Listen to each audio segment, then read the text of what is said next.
तर गोरेगावातील नेस्को सेंटरमध्ये शिवसेनेचा मेळावा पार पडणार आहे। या मेळाव्याची तयारी आता पूर्ण झाली असून शिवसैनिक या मेळाव्यासाठी यायला सुरुवात झाली आहे। शिवसेनेच्या मेळाव्यासाठी ठिकठिकाणी बॅनरबाजी देखील करण्यात आल्याचं पाहायला मिळतंय।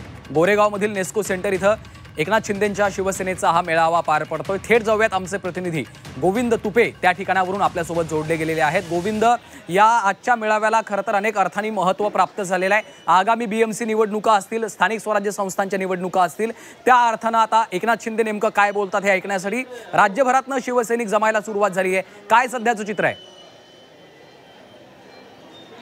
एकूणच नेस्को संकुलाच्या मी बाहेर उभा आहे आणि आपण जर बघत असाल तर वेगवेगळ्या पावसाची जी आहे ती सुरुवात झालेली आहे आणि त्यामुळं या संपूर्ण परिसरात आलेले जे शिवसैनिक आहेत, जे मोठ्या संख्येनं शिवसैनिक जमा झालेले आहेत, ते या ठिकाणी नेस्को संकुलाच्या आतमध्ये गेलेले आहेत। वेगवेगळ्या ज्या बसेस भरून मुंबई आणि आसपासच्या रिजनमधून या ठिकाणी मुंबईकर जे आहेत ते या मेळाव्यासाठी येत आहेत। शिवसेनेच्या नेत्यांनी आवाहन केलं होतं आणि ग्रामीण भागात मोठ्या प्रमाणात पाऊस असल्यामुळं ग्रामीण भागातील शिवसैनिकांना या मेळाव्यासाठी येण्यास मज्जाव करण्यात आलेला होता। शेतकऱ्यांना मदत करा अशा पद्धतीचं आवाहन करण्यात आलं होतं आणि त्यामुळं ग्रामीण भागातले शिवसैनिक या मेळाव्याला नसणार आहेत।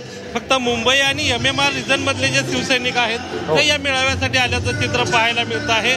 आणि एकूण आजच्या या मेळाव्याचं वैशिष्ट्य म्हणजे डोक्यावर भगवी टोपी, गळ्यात गमजा आणि या ठिकाणी तोंडाला एकनाथ शिंदेंचा मास्क अशा पद्धतीचा पेहराव जो आहे तो या संपूर्ण मेळाव्यामध्ये पाहायला मिळतो आहे। आपल्याबरोबर काही शिवसैनिक आहेत, काय भावना आहेत, कोणता विचार घेऊन जाणार आहात? हे बघा, भावना चांगली आहे, भावना चांगली आहे। आमचे मायनॉरिटीचे 12 नगरसेवक शिंदे साहेबांच्या बरोबर आलेले आहे।